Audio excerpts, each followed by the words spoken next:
Camarades, bonjour.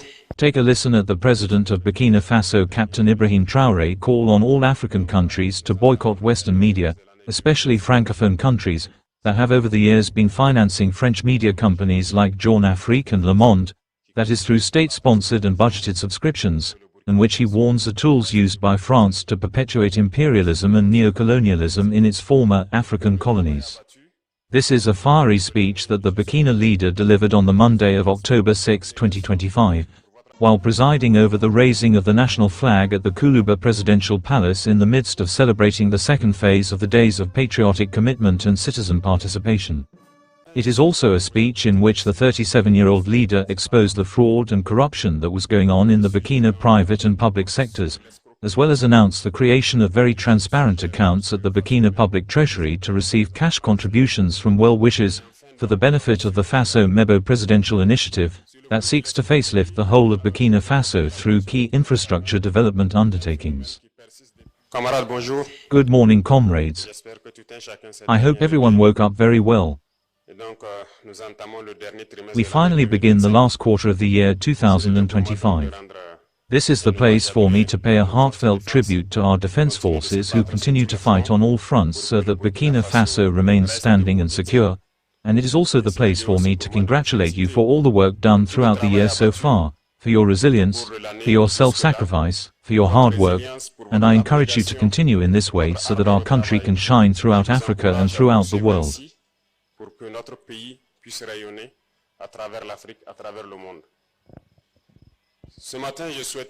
This morning, I would like to talk to you about three main topics.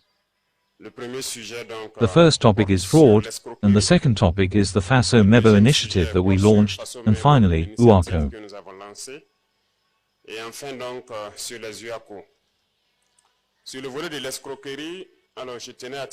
On the subject of fraud, I wanted to draw everyone's attention to a phenomenon that has persisted for several years. These are individuals, some who often wander around the country visiting economic operators and even certain people who come to invest in Burkina Faso, and their goal is to be able to defraud them by telling them that for them to have markets at the state level, it is necessary to pay certain sums.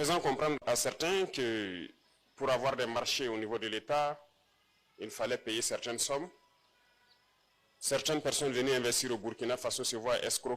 people who came to invest in Burkina Faso were defrauded by the same tactics. Others also walk around telling Burkinabes who wish to have audiences that they must pay them. They defraud them that it is necessary to pay money to have audiences, either at the presidency or even in certain ministries.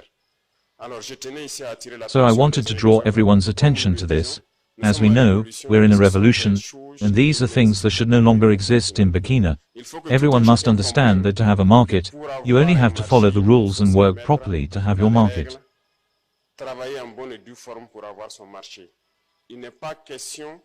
There is no question of paying 5 francs to anyone to be able to have a market. These are old political practices. But you see, it's ingrained in some people's genes and they get ripped off. As a result, they tire out our gendarmes and police officers in constant investigations to find these individuals who are defrauding them. It's the same for those who come to invest in Burkina Faso or whatever. To gain an audience with the presidency or an individual institution, I think there are several entry points. We have the Office of Advisors, which is there. We have the Office of Major Projects. We have the protocol services. If you need to invest or need specific information, you can contact people. So it's a reminder to everyone that these are practices that are banned today and to draw the attention of people who are no longer being scammed.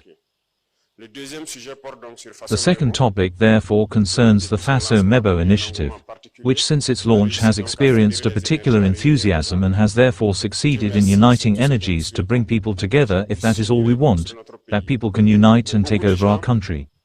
But many people inside and outside the country, even Burkinabes in the diaspora, as well as friends of Burkina Faso, wanted to contribute to the Faso Mebo initiative, but had difficulties because until now, the method only takes things in kind. So I had requested a little task at the level of the treasury, which is currently finished. It is up to us to create an account number for each region in the treasury so that people, wherever they are, can contribute to their region.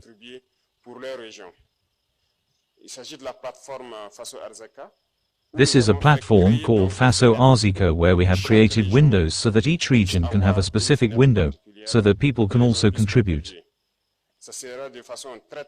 It will be very transparent so that if people want to, each month we should be able to print the list of everyone who has contributed with the amounts. So whether they are Burkinabes from the interior, or someone who wants to contribute to Faso Mebo so that their region can have infrastructure, can beautify it to help in its momentum, will be able to do so from now on. I will therefore order the launch of this operation immediately.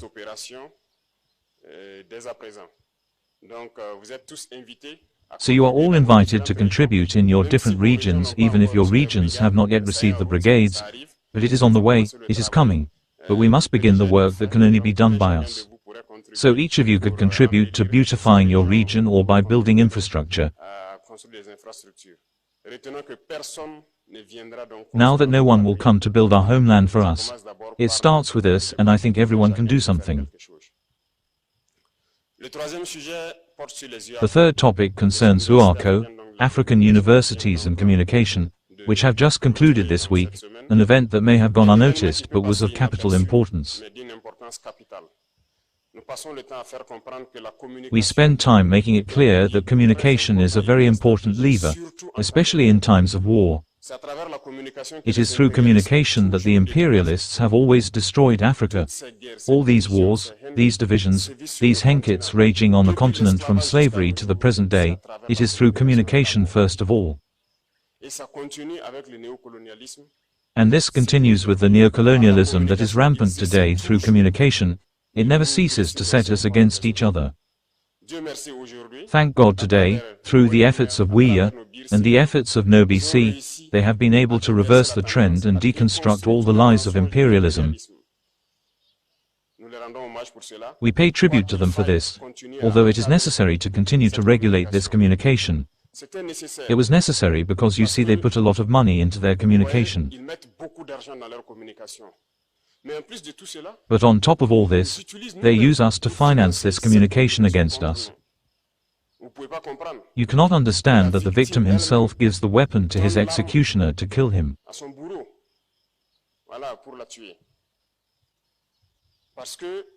Because while making the budgetary arbitration in 2024, I realized something very serious. And this is happening in almost all African countries, especially French-speaking countries.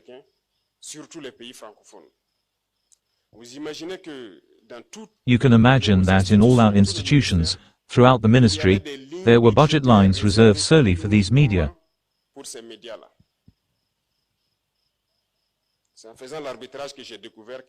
I discovered that in every ministry, in every institution, there is a budget line dedicated to this. That is a systematic transfer of funds to media like Jeune Afrique, Le Monde and so on, and they send us their newspapers. So whether we like it or not, whether we want to read or not, our budget was transferred to these media. And they often write to destroy us. And this happens in almost all African countries, especially French-speaking ones. Better still, they have found the stage of finding companies in our countries, generally state-owned companies, which are really financially positioned to be shareholders in their media. And you know that a media doesn't necessarily produce something. So if you are a shareholder, very often you are forced to inject money to allow the thing to function because you do not expect a profit without investment. And again, we just discovered it not very long ago with the new general manager who arrived in a company that happened to be a shareholder in one of these medias of Burkina Faso. And at the board of directors, it was a question of transferring money, and that's what usually happens.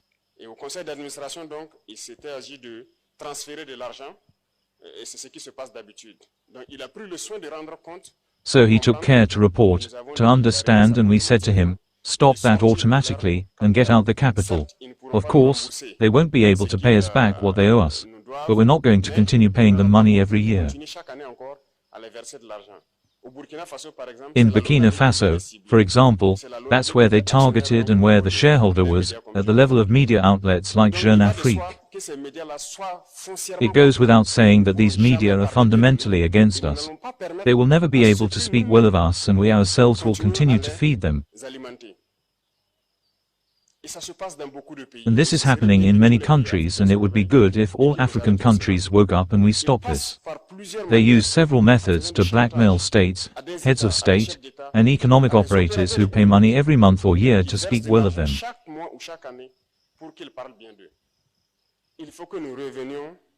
We must return to better feelings, if I may say so.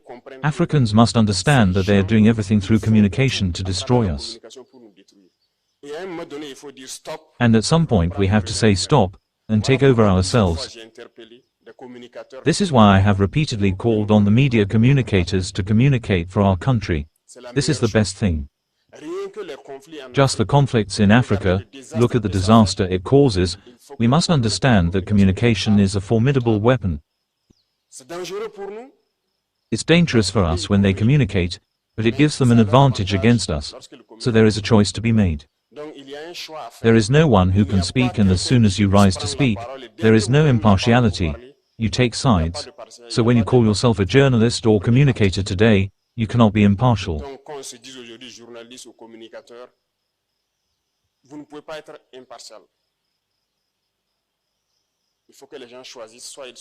People must choose whether they are for the homeland or against the homeland. This is a very important event, and we are creating structures or events where people can communicate, continue to communicate, to raise awareness among young people to wake up, Africans to wake up, and for us to return to our fundamental values and focus, unite and work for the country. So I invite everyone, wherever we are, regardless of the situation, if we have to communicate, we must be very careful, and if we come to listen to the communications of certain media, we must also know how to put things into perspective, because it is an important weapon. They can change the way you see things. They can turn others around on you through communication. So on that note, I wish you a lot of courage for the quarter that is about to begin, which is the last, and above all to work extra hard so that the budget for the year 2026, which will be prepared during this quarter, can be a budget that allows us to invest optimally for our country.